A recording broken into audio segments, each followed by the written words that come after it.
Hi குட்டீஸ், வெற்றிக்கு வழி சேனலுக்கு உங்களை வரவேற்கின்றேன். என்ன இன்றைக்கு நம்மளுடைய எல்லோரும் படிக்க வாங்க பாடத்துக்குள்ளே போவோம். கொஞ்சம் இருங்க. பாடத்துக்குள்ளே போகும்போது எங்களோட சேனலை இன்னும் சப்ஸ்கிரைப் பண்ணாமல் இருக்கிறவங்க சப்ஸ்கிரைப் பண்ணி வச்சுக்கோங்க. அப்போ தான் எங்களோட வீடியோக்களை பார்த்து இன்னும் உங்களுக்கும் தெரியாத விஷயங்களை அறிஞ்சிக்கொள்ள இயலும். சரியா மாணவர்களே? சரி, வாங்க நாங்கள் பாடத்துக்குள்ளே போவோம்.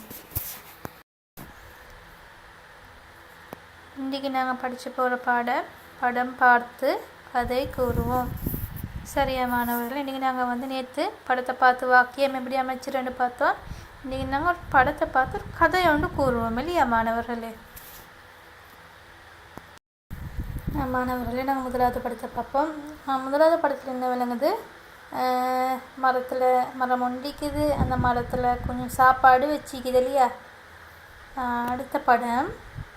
அடுத்த படத்தில் என்ன விளங்குது?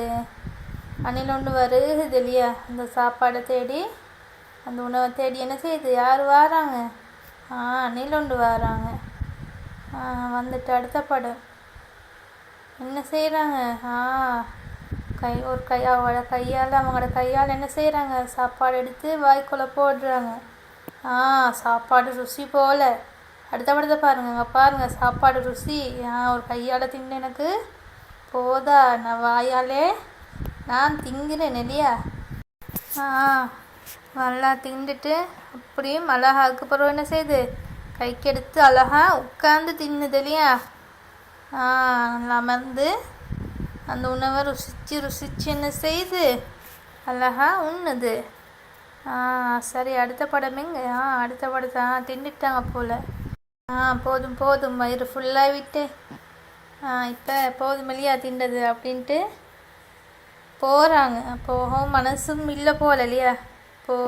திரும்பிட்டும் இன்று பார்த்து டீக்கிறா, இன்னும் திங்கிறதா போக மனமில்லாமல் என்ன செய்யுது? யோசிச்சு டீக்குது இல்லையா? சரி மாணவர்கள், இப்போ உங்களுக்கு இந்த படத்தை பார்த்து என்ன செஞ்சீங்க? ஒரு கதை ஒன்று நாங்கள் உருவாக்கணும் இல்லையா? சரியா மாணவர்களே? ஓகே மாணவர்கள், இப்போ நாங்கள் படத்தை பார்த்து எப்படி கதை ஒன்று கூறுறேன்ட்டு நாங்கள் படித்தோம் இல்லையா? இப்போ அந்த கதையை நாங்கள் ரிட்டன் மறுவாலும் கொஞ்சம் சுருக்கமாக பார்ப்போம். என்னது? மரம் ஒன்றில் சாப்பாடு காணப்பட்டுச்சு, உணவு காணப்பட்டுச்சு. அந்த உணவை தேடி அணில் வராங்க. அந்த அணில் என்னது? தனது கைகளால் உணவை அள்ளி கொஞ்சம் வாயில் போட்டு பார்க்குறாங்க. ஆஹா, என்ன ருசி! அந்த ருசிக்கு என்ன கையால் வள்ளி வாயில் போட்டு தின்ன போதா எனக்குள்ள பசிக்கும், இந்த சாப்பாட்டில் உள்ள உணவோட ருசிக்கும் எனக்கு கையால் திண்டு போதா இல்லையா? போதா, என்ன செய்கிறேன்னா நான் குயிக்க போகிறேன், நான் வாயாலே எல்லாம் டக்குன்னு திங்கிறேன். உள்ள பசிக்கு என்ன செய்கிறாங்க? வைத்து டக்குன்னு எல்லாம் சாப்பிட்றாங்க இல்லையா? சாப்பிட்டுட்டு இப்போ என்ன செய்கிறாங்க? அப்படி சாப்பிட்டு பார்த்தாங்க.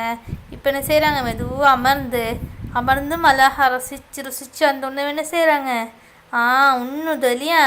அன்னில் என்ன செய்யுது? அந்த சாப்பாட்டை அந்த அளவுக்கு ரசித்து அழகாக அமர்ந்து அதோட சின்ன கைகளால் என்ன செய்யுது? அழகாக உண்ணுது இல்லையா? உண்டது போதும், எனக்கு இப்போ நீ பசியும் அமர்ந்துருச்சு. ஆனாலும் எனக்கு போகிறதுக்கும் இந்த சாப்பாட்டை விட்டுட்டு போகிறதுக்கும் என்ன செய்யுது? மனசு இல்லாமல் பேய்த்துட்டு ரிட்டன் யோசிக்குது இல்லையா மாணவர்களே? சரி, இப்போ மாணவர்களே, நாங்கள் இப்போ எல்லோரும் இந்த கதையை அவங்கவுங்களோட பேரண்ட்ஸ்மாருக்கு, உங்களோட தாத்தா தங்கச்சிக்கு, உங்களோட நான தம்பிகளுக்கு சரியா எல்லாருக்கும் சொல்லி காட்டுங்க இந்த கதையை. இப்படித்தான் தாத்தா, இப்படித்தான் தங்கச்சி, இப்படித்தான் தம்பி, இப்படி மரம் ஒன்றில் சாப்பாடு இருந்துச்சு. அந்த சாப்பாடை தின்றதுக்கு அணில் வந்துச்சு. அணில் என்ன தெரியுமா செஞ்சிச்சு? அதோட கைகளால் கொஞ்சம் எடுத்து சாப்பிட்டு பாட்டுச்சு. ஆஹா, என்ன ருசி! என்ன ருசி! என் பசி ஒரு பக்கம், அந்த பசிக்கு இந்த கைகளால் தின்னு எனக்கு போதா அப்படின்னு சொல்லி நான் வாயாலே எல்லாம் டக்குன்னு என்ன செஞ்சேன்? திண்டேன். திண்டுட்டு கையால் அள்ளி ருசிச்சு நான் திண்டேன். செஞ்சு திண்டுட்டு அப்புறம் அதுக்கு திண்டுட்டு போகிறதுக்கும் மனசு இல்லை. மனசு இல்லாமல் மற போயிட்டு ஆஃபில் நின்று என்ன செய்யுது யோசிச்சு கொண்டு இது அப்படி ஒரு கதை இன்றைக்கி நான் படித்தேன் அப்படின்ட்டு உங்களோட என்னது எல்லார்கிட்டையும் சொல்லி காட்டுங்க. சரியா?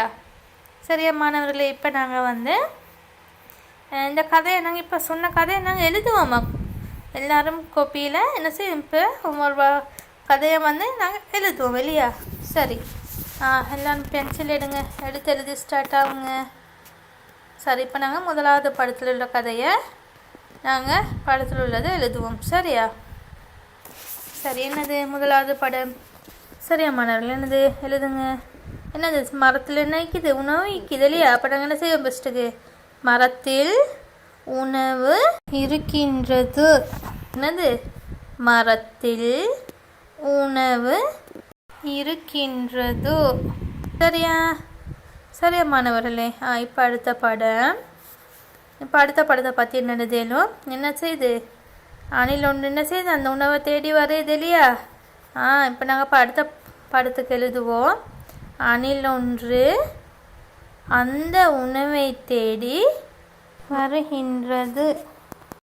என் அணில் ஒன்று தானே, அப்போ நாங்கள் அதில் ஒருமை பன்மை யூஸ் பண்ண வேணும் இல்லையா? அப்போ அணில் என்ன செய்யுது? அணில் ஒன்றுனால நாங்கள் எப்படி வருகின்றதுன்னு எழுதுவோம் இல்லையா? அப்போ நாங்கள் வந்து அதே பன்மையை இருந்தால் வருகின்றன எழுதுவோம். இது ஒருமையினால் வருகின்றதுன்னு எழுதுகிறோம் இல்லையா? அப்போ மாணவர்களே, நாங்கள் வாக்கியம் அமைஞ்சக்கல கட்டாயம் ஒருமை பன்மை யோசிக்க வேண்டும். அதோட வாக்கிய முடிவில் நாங்கள் என்ன செய்ய வேணும்? கட்டாயம் ஒவ்வொரு வாக்கிய முடிவுலையும் முற்றுப்புள்ளி வைக்க வேணும். சரியா மாணவர்களே? அப்போ அணில் ஒன்று அந்த உணவை தேடி வருகின்றது. அடுத்த படத்தில் என்னைக்குது? என்ன செய்யுது? அந்த உணவு என்ன செய்யுது? ருசி இல்லையா? அந்த கையால் எடுத்து வாயில் போடுது. ருசி, நல்ல ருசி. என்ன? அப்போ மெதுவாக என்ன செய்யுது? உணவை சிறிய கைகளினால் உணவை எடுத்து உண்ணுகின்றது இல்லையா? அப்போ எழுதுங்க. அணில் தனது சிறிய கைகளினால் மெதுவாக உணவை எடுத்து உண்ணுகின்றது. சரியா மாணவர்களே? சரி, இப்போ அடுத்த படத்தை பார்ப்போம். அடுத்த படத்தில் என்னைக்குது? சுவை தாங்க முடியாமல் பசி தாங்க முடியாமல் என்னது? சுவையும் அதிகம் பசியும் அதிகம் இல்லையா? வாயினாலே சாப்பிட ஆரம்பிக்குது. அப்போ என்னது எழுதுவோமா? அதிக பசியில் இருந்த அணில் வாயினாலே உணவை உண்ண ஆரம்பித்தது. அதிக பசியினால் இருந்த அணில் என்ன செய்யுது? உணவை வாயினாலே உண்ண ஆரம்பித்தது. அடுத்த படம் மாணவர்களே.